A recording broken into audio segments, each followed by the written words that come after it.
Hello and welcome from Baltimore City. As you can see here, we are joined by pretty powerful Latinas headlining the health and healthcare of the immigrant community. We welcome you to the 2022 Social Justice Summit, Immigrant Voices, presented by No Studio and CASA. CASA is an immigrant advocacy powerhouse, and I'm proud to say that I'm joined here by Dr. Michelle LaRue, Director of Health and Human Services for this organization, and we're going to step into understanding the health of the immigrant community and ultimately the factors that erode what could be a very powerful community if we overcome the structural barriers that keep us from being so strong. Dr. LaRue, before we get into it, why don't we talk a bit about the pandemic, this major global moment that has changed the lives of so many people. And if we can reflect on January of 2022, back when we just started hearing about this coronavirus, eventually everything shut down.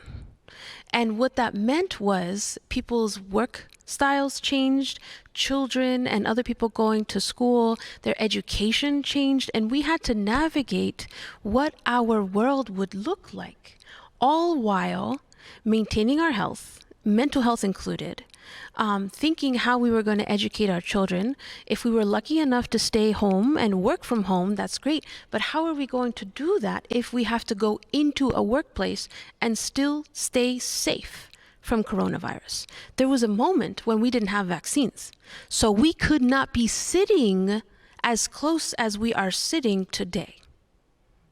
And I can say that as someone who volunteered to be a part of the Moderna vaccine medical trial, it was a scary moment to understand we're on the precipice, on the very forefront of health innovation, because we are making it up as we go. But before we go too far down into the pandemic and the response that we put together and what that looked like and what are the outcomes, why don't we get a lay of the land?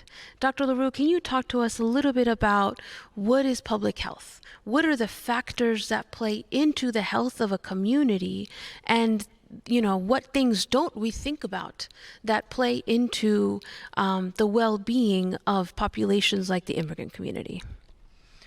Yes, thank you, Josie. That's a great question. When we talk about public health, we talk about 5 major categories of things that affect our health.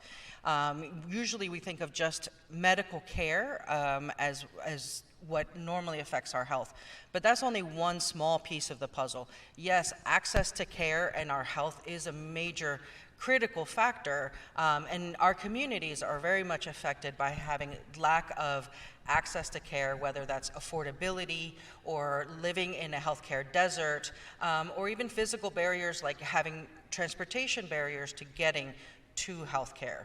But we know that other factors also play a critical piece in building our health as an individual and as a community. So like our neighborhood and built environment, talking about like the quality of our housing. Do we have lead-based paint in our homes? The crime and violence in our neighborhoods. Can I get to the park and exercise, or is it unsafe to walk the streets of my neighborhood? Our environmental conditions of our neighborhoods. What is the air quality? Many times communities of color live in poor quality neighborhoods. We know that education is also critical for a critical factor for health. High school graduation rates, language and literacy rates, all of these things have direct correlations with our health, and then with other factors like economic stability. Education leads directly into economic stability, like fighting poverty and employment prospects, dealing with food insecurities and housing insecurities, which many of our community members face and faced even before the pandemic. The pandemic only exacerbated these issues. But there's one other piece that I think oftentimes is overlooked, which is like the social and community context factors. And so social cohesion, civic participation, bringing down barriers like discrimination and inequities, which is a big part of what we do at CASA. Like you were mentioning, we're an advocacy organization advocating for our communities, and this is a big part, and really we could see all of the CASA work, no matter which department we're talking about, which portfolio of programs, really as a public health organization. All of these together help build a healthy community and healthy people. Thank you, Dr. LaRue. I feel like that gives us a better understanding of the world before the pandemic, right? And what we're going to do is delve into the reality that we live in today, and really look at the different factors that affect our health.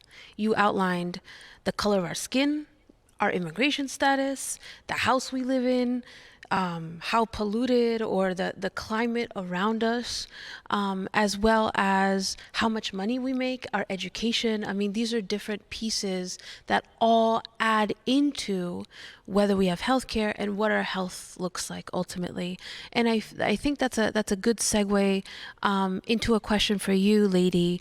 We're joined by Leidi Garcia, who is the Manager for Health Navigation and Social Services at CASA. And what makes your work special is that you oversee the teams of people that are answering the phones.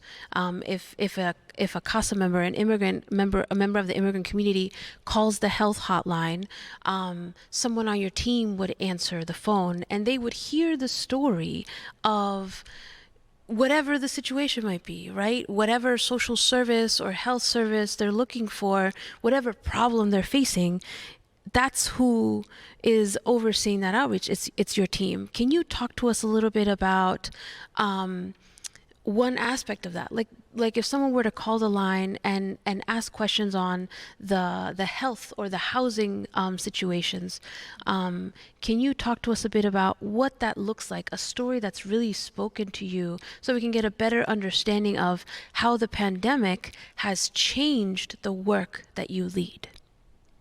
Yeah, so as we mentioned before, the struggles that our community are facing right now were not new to CASA.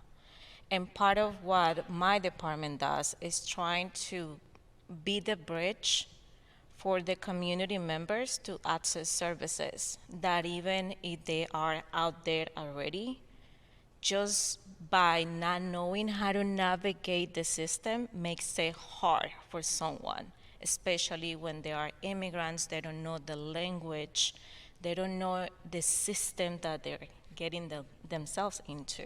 So that's pretty much what my department does.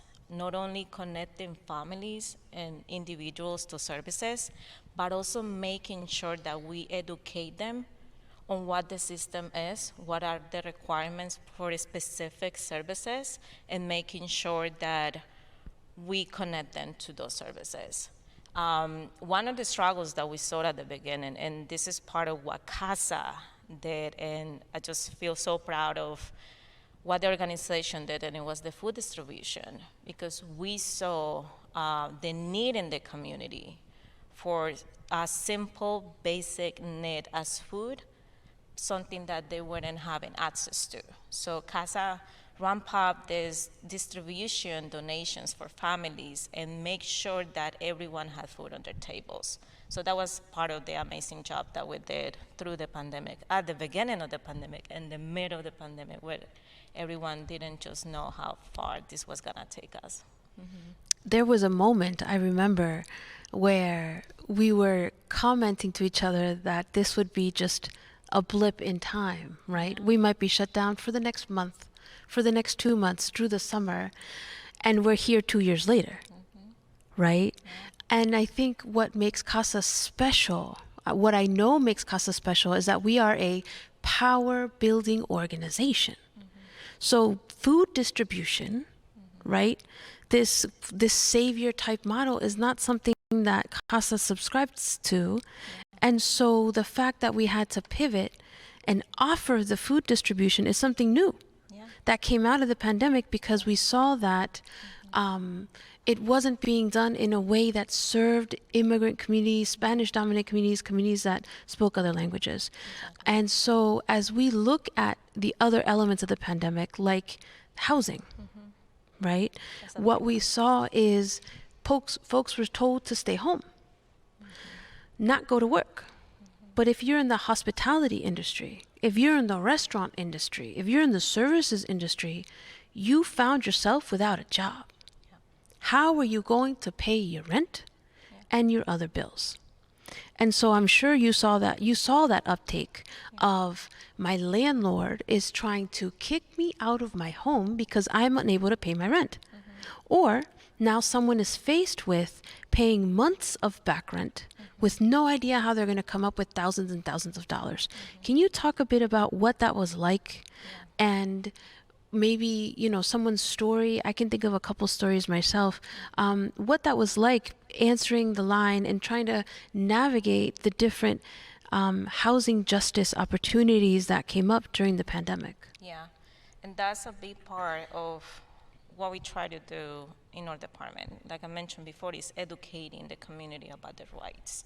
So that was pretty much what the information line focused during that, and we're still seeing issues from people getting notices about being evicted. If you don't pay in 30 days, you're gonna be evicted by the 1st of July. So just educating the community, even if it's through a phone call, just someone calling our hotline and asking, how can I pay my rent? We have resources available, but also just know that you have rights as a tenant. That's so vital and that's the way that we empower our community. We don't only provide services and we connect them to whatever the resources are available out there, but also we empower them to really know that they have rights, even if they are undocumented or documented. So that's pretty much what we do at the information line also, and that's something that I always feel proud about. And just to give you some background about what the issue the community is facing right now. So we have resources, right? We have funds that are put aside to help the community to pay for rent in different counties. But just the access is difficult for our community in specific because of the language barrier. They don't know how to use a computer sometimes. They don't even have access to the internet. So even if those services and funds are available for our community, just having the access to them, it's difficult for them. So that's where our department, that's where CASA comes in and tries to break that barrier and make sure that these families that qualify for these funds, they have access to those. And we created the system, internal system about assistant community members apply for the assistant, upload every document that they needed because that's part of what's difficult for a community. They don't really know how to process these applications that even for someone with some kind of experience and computer skills is difficult. So just imagine someone that they don't really know the language, they don't know how to navigate the system. So that's what we do. And I feel like navigating this complicated system was worsened during the pandemic when information was not flowing in the languages that people need. To the point where I remember, Dr. LaRue, you and I would get on Facebook Lives on the CASA Facebook almost every week just to give an update on where we are, what we can expect. All people knew was that if you went outside, the police could stop you and fine you, right? And do I remember correctly? It might have even been like a night in jail or something to try and dissuade people to stay home, which was the safe point, right? But the reality is that in the middle of this moment, there were thousands and thousands and millions of people that were facing this without health care. Can you talk to us a bit about health care and the Affordable Care Act and what that looks like if you have access to the Affordable Care Act, Dr. LaRue? Sure. Like we were saying, access to the healthcare system in the United States is a key factor in building our health. But it's an expensive system. And so making sure that our families have access to care, and most of the programs that are set up in the United States are not ones that our community has access to because of eligibility concerns. And so we really have to rely then on community clinics or home remedies to get over any kind of illness or ailment that we may be facing. Tea. Yes. We heard so many times que tomaban aguas, which is teas, for COVID. That's what it was like. Yes, and then you have to also take in the the larger context. Many of our community members, even when they felt sick enough to go to the hospital to seek care, wouldn't do so because of immigration concerns. Like they were afraid that ICE might be in the hospitals trying to round people up. And so this deters us from even seeking care. And so this greatly disproportionately affected our communities, not only in infection rates, like you were saying, so many of our community members worked in essential jobs that they didn't have the option to telework from home and be safe in their bubbles, had to go out and confront this virus, like you said, before the vaccines were even available. But then also just having that fear of, well, what if I do get sick?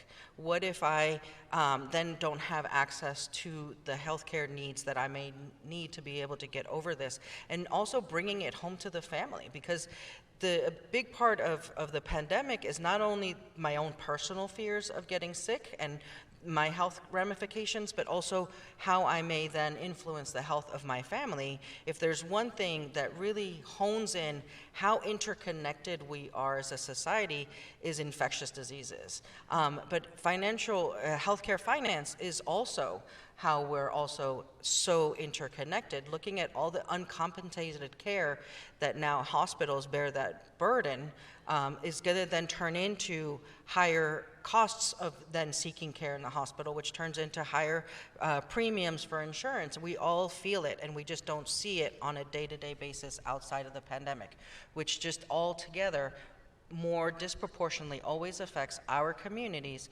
than the community at large. Do you remember we were on one of those Facebook Lives and a mom out of Virginia kept messaging on the Facebook Live asking for help because her husband had COVID and they lived in one room. Yes. 2 rooms. It was 2 rooms.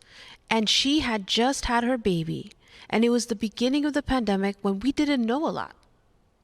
And so trying to explain to her how it is, making it up, how you can separate yourself, put your husband in the corner, put your husband in the room, close the door, you slide the food in. Do you remember that? We had to tell her to like slide the food in and then just like disinfect it with this and that. No, very clearly I remember that there was 2 key cases that came in from Virginia, but that goes back to like the different factors that influence our health, like going back to housing stability. Families don't have the economic fortitude to be able to have their own apartment, or the quality of the housing. When you live 3 to 4 families in one housing unit, you inevitably are bringing this back to the home, but to everyone. She was not only fighting, how do I breastfeed my child while I think I have COVID, the rest of my family has COVID, but then also she was thinking, well, what about the rest of the people who live here? She wanted to disclose to them that they had gotten COVID, but was also fearful that they would kick her out. Her and her family would then be instantaneously homeless, dealing with COVID and dealing with all the other factors. Because she wasn't on the lease. No. So she had no right or claim or whatever written down on paper that it was good for her to stay there. Right. And so educating them not only on the health side, like how to protect, like you said, disinfecting, washing hands, all of the strategies we have to prevent mitigating the virus, but then also, as Leidi was mentioning, like educating people around their tenant rights, around what are the responsibilities of landlords and other renters is critical for the overall health of the community. We can't ignore that in this country, a lot of times healthcare is linked to having a certain type of job. Yes. And in other countries, like me, I'm from Chile.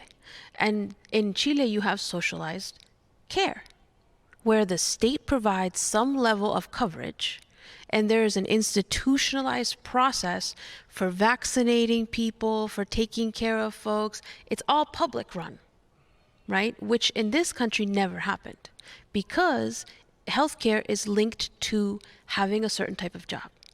And so as we talk about the Affordable Care Act as like a way to, quote, make up for that, as a way to offer some type of coverage that the state, that the country, that the federal government can oversee and help facilitate, we have to focus on the types of legislation that will make up for the people who don't even have access to the Affordable Care Act. So not only are they not insured through their employer, but they are excluded from what is supposed to be the solution for getting care. And that's where I want to talk to you, Kony. Kony Serrano is the Research and Policy Analyst at CASA. And the work that you do is so important because it's the opposite almost of Leidi's, right? Where Leidi is like person to person.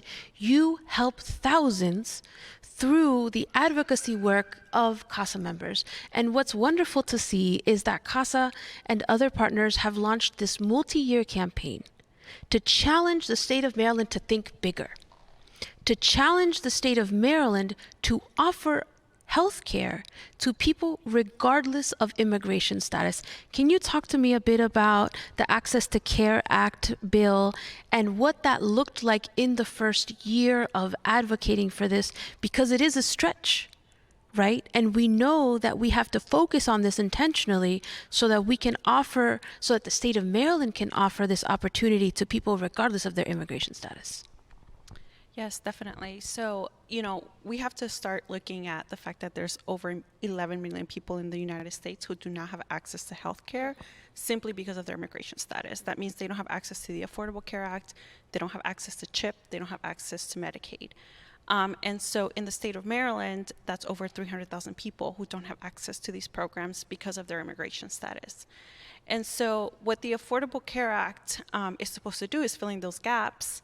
But the one barrier is the immigration status for over 300,000 people.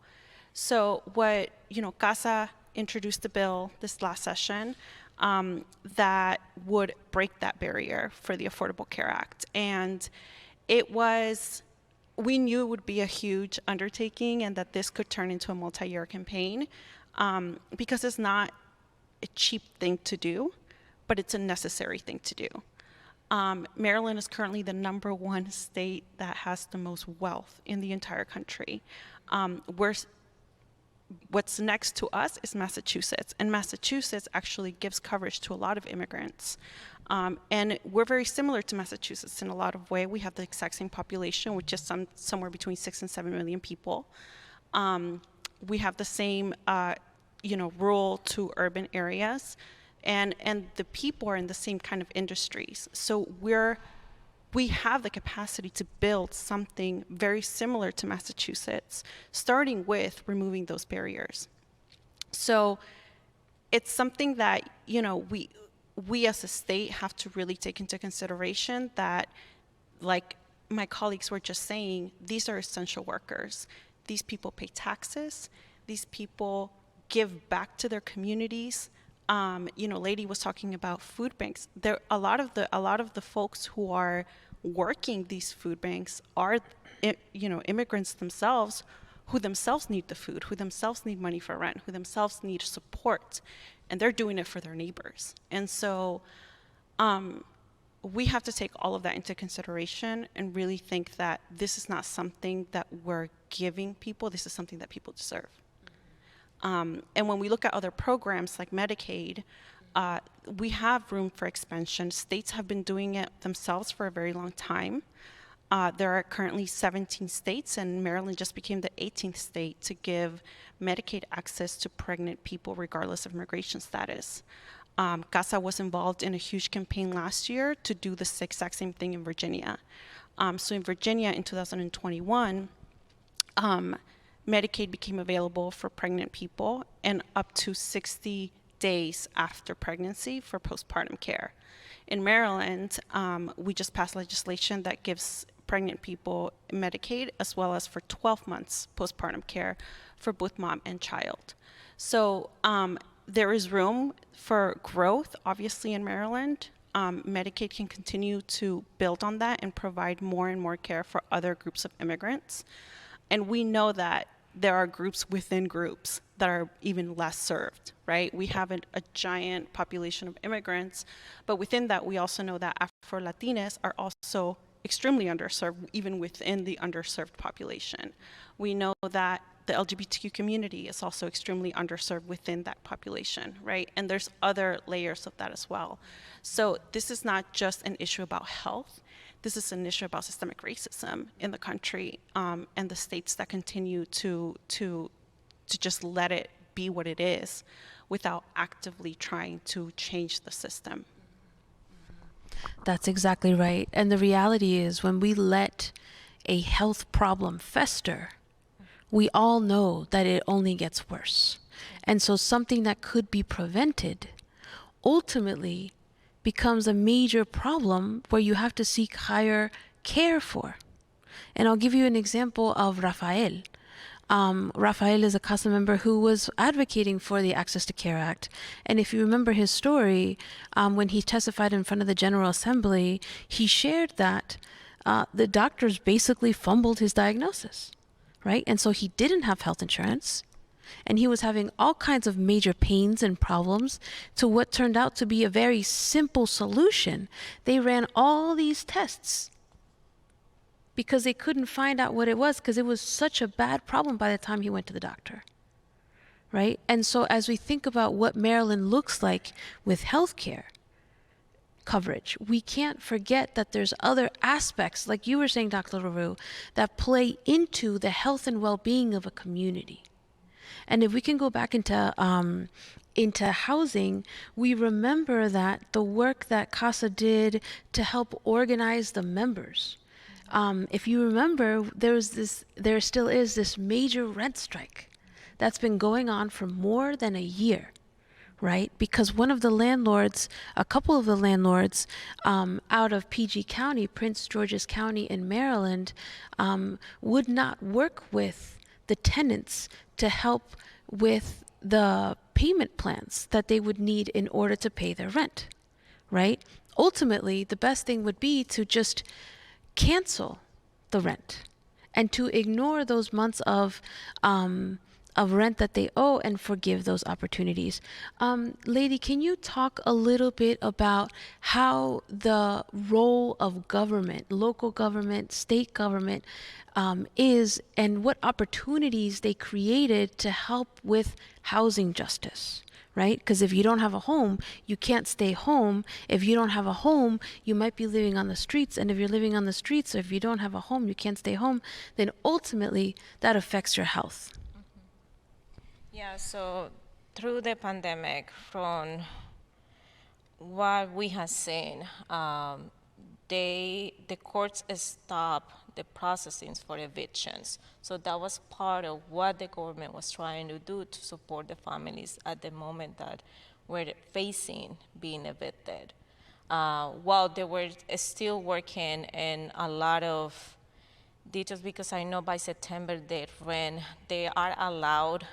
landlords are allowed at the beginning of September to increase the rent. And from what we have heard is that they're not even taking in considerations the recommendations that the government has put in paper. So they're going beyond the limitations. So that has been creating a lot of issues and awareness also on what we need to get done, especially organizing the community, especially working with the tenants, so they can speak up about what we don't get to know that happens internally with the landlords and the leasing offices. Because that's the issue. Someone that is being evicted just because they get scared, because what we have even heard from the community is that they get treated about immigration being involved. So they don't have documents, so they feel scared, and they just get an illegal 10 notice about being evicted. They just leave the apartments. And now they're facing homelessness. Now they don't know where to go. So those are the issues that we have seen in the community, and trying to create awareness, because they don't know, the government do not know if they don't work as a front line for these issues. So we're talking about the issue. So hopefully someone with the power can really make the change for this, that is becoming a rent pandemic, or I don't know. Yeah, no, I think we're going to see a lot of long-term consequences of the pandemic, and the recovery is going to be long and drawn out, and it's going to be more so for our community because they've been the hardest hit, not just in their health, but socially with all of the other factors. But I do want to highlight one piece I think this housing really highlights is the amazing work that an organization like CASA does, looking at working on the policy side, working with local, state governments to put in certain protocols and protections for families, looking at like the frontline, supporting of individuals, like the work that Leidi and our team does in Health and Human Services, of helping people enroll in rental assistance programs or other programs to support their family. So looking at systems change, but supporting the crises that they're living in at the same time right now, I think that's something that's very unique and powerful of what we do here at CASA. And I quickly wanted to add that going beyond just having access to housing is having access to habitable housing. One of the things that we saw during the pandemic was even with students who didn't want to turn on their sound, who didn't want to turn on their cameras in their classes because their alarms didn't have batteries and they were making that beeping sound. And, we also saw people most of the folks who are being evicted from homes where the refrigerators don't work, where there's mold, where the bathrooms have pipes running water all the time. These are things that affect people's healths daily. And when you're home 24 hours of the day and you're being exposed to that, it's just going to create even more, it's going to create more health problems for you and your children, especially children who, want to get their hands on everything, and you don't have access to just being able to call your landlord and say, hey, this isn't working, because half the time they don't take you seriously, and they know the tenants they're not going to do anything about it. So that's one half of the time. The other half of the time, the landlord is ignoring you because you weren't able to pay your rent, or you didn't pay your rent on time, or you had back rent that you were supposed to pay that you just couldn't pay this month. I remember walking into one of those apartment complexes that was part of the rent strike, and walking in and seeing on the wall in the kid's bedroom, there were these smudges of blood along the bed and along both walls. And it was a little smudge of blood, and you could tell that it was actually every smudge on this wall from here up several feet. I didn't know what it was, so I asked the mom. I was curious. We were there with the TV crew, and it turns out that every smudge of blood, every smear, was a bed bug. That as the kid is sleeping, he sees the bed bug crawling on the wall, and he kills it.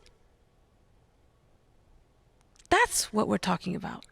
The landlord is ignoring that request because they weren't able to pay their rent this month. And so that makes the landlord think they're entitled to not taking care of the home and creating uninhabitable conditions. You bring up a really great point, Josie. Looking at those bed bugs, obviously this is a huge health concern, but then also, how do you thrive as a family? How do you thrive as an individual when you're living in this environment? What's the quality of sleep that you're getting? What is your just normal state of calmness? It's gonna cause anxiety. I mean, it's linked to so many other issues, but really looking at how does this affect our health, quality of our housing, Kony was saying, is such a critical aspect, and it just goes back to why we've come up with all of these different categories that affect our health, and is not always directly related to healthcare. But here's this obvious bridge between the quality of our housing and our health. And I know you see this every day in the community members that we serve, right, Leidi? Yes, and even the basic preventive care, just the access to that. It's been an issue because we had the community clinics, and that's part of what the information line does. Provide and connect to the community clinics within the counties where the resident resides in.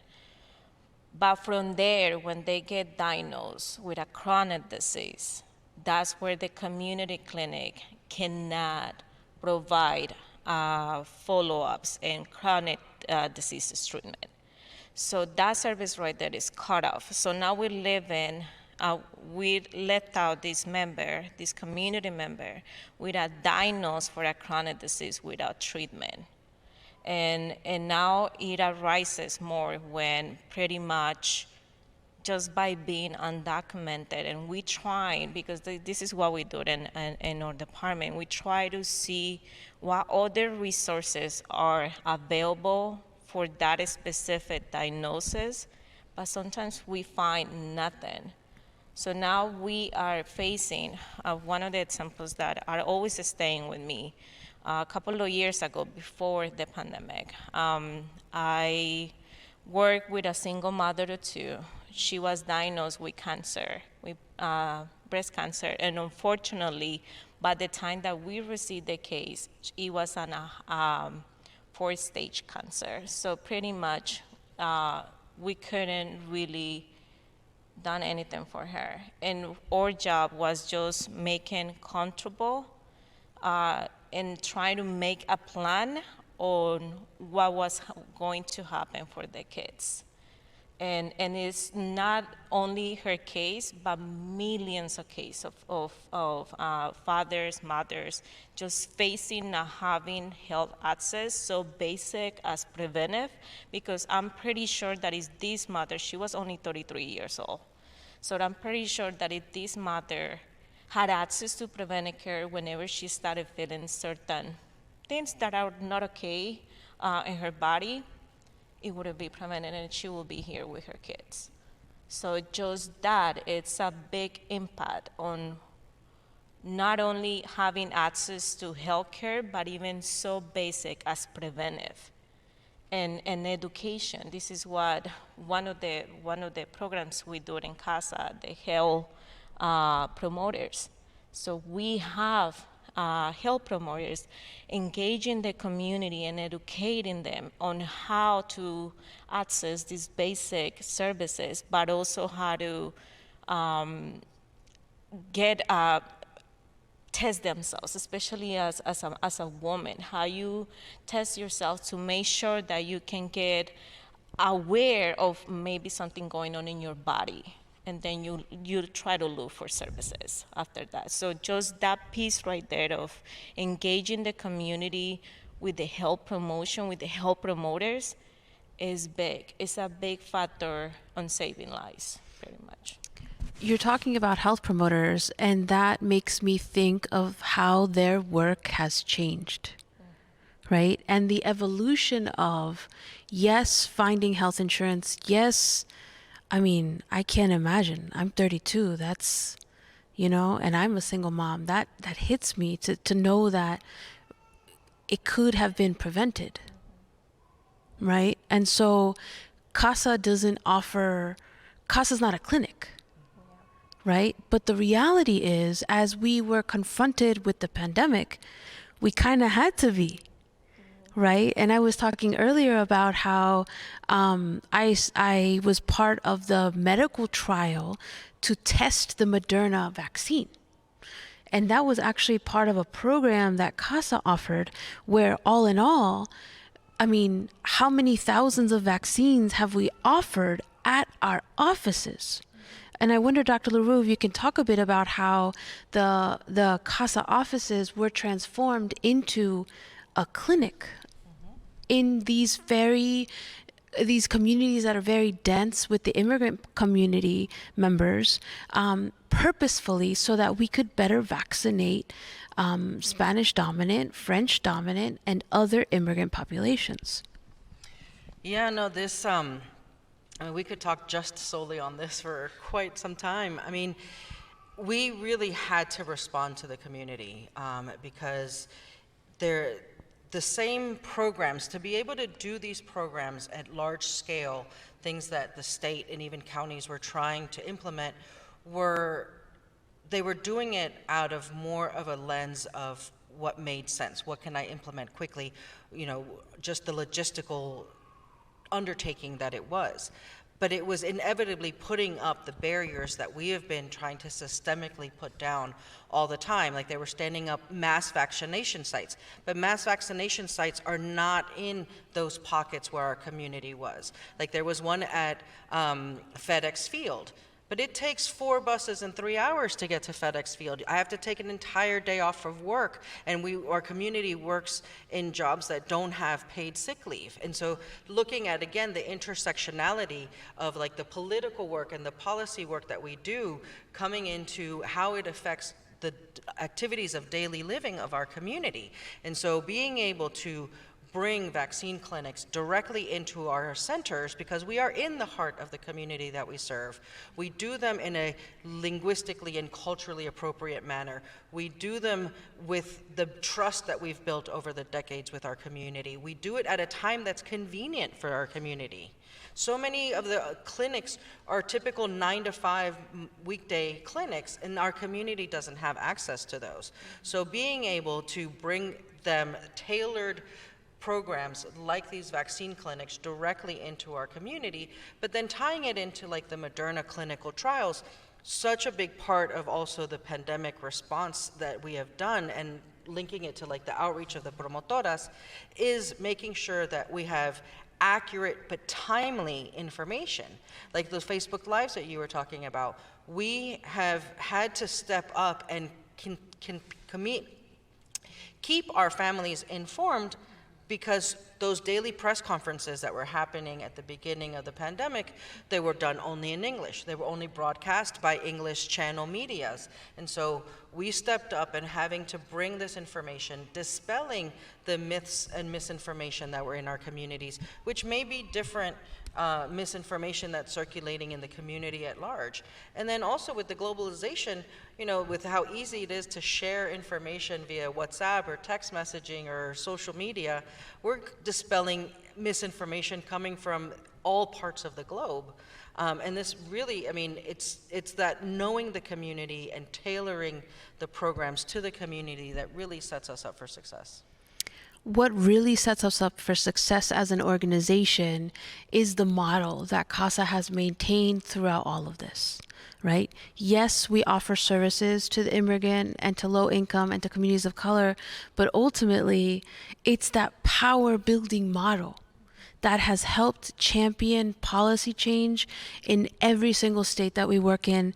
And what excites me the most is that at the core of this moment, CASA members stood up, right? And to be a CASA member, it's someone that is low income, immigrant, community of color. And as we were talking about these major policy changes that we were pushing for as an organization, it was CASA members that decided the policy priorities. It was CASA members who really led that policy work. Kony, I wonder if you can talk a bit about the work that CASA does to change these major pieces of legislation, to find solutions for what are marginalized communities, and how it is those members of those communities who lead that work themselves. Definitely, and one of the things is that, you know, our members are extremely resilient, and while they have suffered a lot because of their conditions, we allow them to find power within their stories to be able to change the system and to be able to change their lives. During this last session, for example, CASA members came out every single day during session. That's 90 days of session. Every single day they came out and stood outside of the Maryland General Assembly to make sure that legislators were seeing them, that they were speaking to them, that they were looking at them, and making sure that they saw that they were there to advocate for these bills. You mentioned Rafael, right? And we were just talking about primary care. Rafael came here as a young man 20 years ago, over 20 years ago, and he never received primary care. And now he's dealing with all these health issues that could have been prevented 20 years ago. And he stood in front of legislators, in front of press, in front of other members, in front of other partners, nonprofits, telling his story and sharing why healthcare was so incredibly important for his community. We had Maria, who came out and spoke for Healthy Babies, who shared her story about how she lost 2 babies because she did not have access to prenatal care during her pregnancies. And both have, left her with a lot of health complications. Again, because she didn't see a doctor until she was miscarrying. And so CASA is really proud to be that link between community and that power for them to change their lives for the better. And I'll just finish off by saying that, yes, our community is extremely resilient, but they shouldn't have to be, because healthcare is a human right and it's something that everyone should have access to. I think the final question for each of you panelists is going to be about yourselves, about how you deal with such heavy loads as part of your professional life and still maintain the integrity of your mental health, how you keep yourselves whole as people. And I'll ask each of you in a couple words, a couple sentences, to talk about what you do to center yourself. I'll start. Because I know that during the pandemic, it really hit me hard that the uncertainty of the future, right? And I was someone who would challenge myself I had just finished a triathlon, actually, that fall, when in the winter, everything shut down. And for the longest time, I didn't work out. I didn't take care of myself. It was me and my couch and my dog. Not even my son. I closed myself off.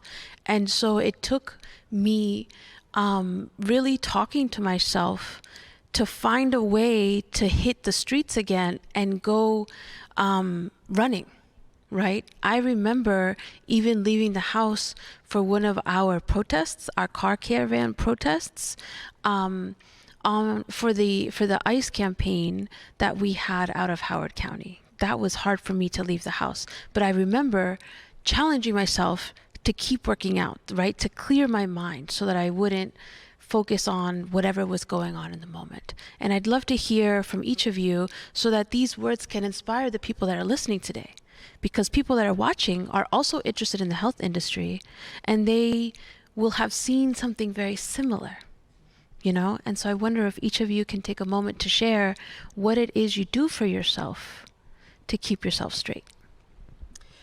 I think one of the key aspects that keeps me going is that resiliency that Kony was speaking to. Like, working with our community, directly with community members, seeing how, like you were saying, how much they've suffered, how much they're going through, but then also how much they pitch in, like you were talking about, like the food banks and how they're serving the communities, knowing that they need that service themselves as well. Like, working with the community really recharges my battery. Leidi, I think we have just a few more moments left. So Leidi and then Kony, and then we will wrap up. Yeah, I think I share the same feeling as Michelle, just having the opportunity to work with the community and really hear and connect with them in a deep level on trust. And that motivates me every day, just to keep it going. I think for me, it's, this kind of work can be extremely overwhelming, especially when you add politicians to it, which can sometimes be very discouraging. So just having a good village to talk about it, to let it out, and that includes, my family, my friends, my dogs, my colleagues. I remember I had a really rough day in Annapolis this year, and as we were walking to our cars, I just started letting it out on Michelle, and we stood outside the parking lot for 20, 30 minutes. And I remember going home and just feeling so much better after that. So just really finding your core to lean back on when you need it. Thank you so much, Kony. Thank you, Leidi. Thank you, Dr. LaRue. And thank you to our audience who is joining us for this very exciting panel. I love hearing what's at the forefront of health of the immigrant community, of communities of color. And let me tell you that if anything spoke to you today, if any part of what you heard, whether it's the health justice aspect, the housing justice, climate justice, any aspect that we talked about today, we welcome you to join us, because the reality is that we always need that support, right? We always look for advocates like you, for your time, for your energy, for your resources to help bolster the work that we're doing so that we can continue changing lives of the communities that need it the most. So I welcome you. Please go to wearecasa.org and support directly through a donation, because really that's what we need to keep this work going, right? We don't need the pat on the back. We don't need the thank you. We appreciate it. But what will continue fueling our work is you. Thank you for joining us, and we welcome the next chapter of the health for the immigrant community.